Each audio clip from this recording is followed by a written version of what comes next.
Welcome to week 1. In this first week, we will seek to provide answers to one key question.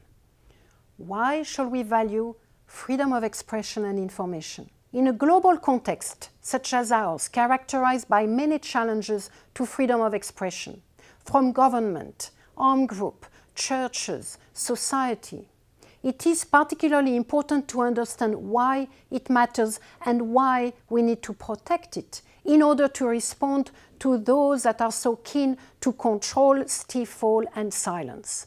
If we are going to accept some forms of limitation to free speech, and most individuals and society do understand the need for some limitation, we have to understand why free speech matters and why it is good for the individual and for society. So why should freedom of expression be valued?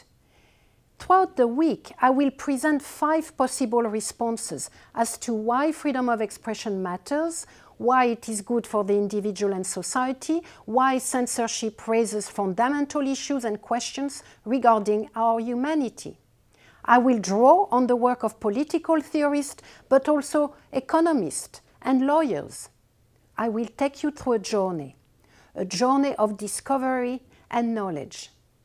Because discovery and knowledge of oneself, of others, of the world are key to understanding why we should value freedom of expression and why we should be skeptical of any claims made around the necessity of censorship. I will begin the journey of discovery with the self, the individual, you, I. And we will then move to the society, the collective, the social good, us. For this exploration, we will survey the work of 18th century philosophers, but also that of the judges in the early years of the 20th century, contemporary political theorists, and the work of economists.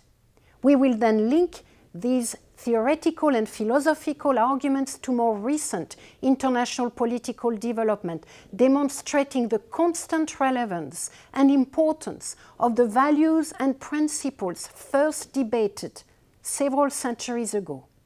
We will show their timeliness and their borderless nature. So let's begin.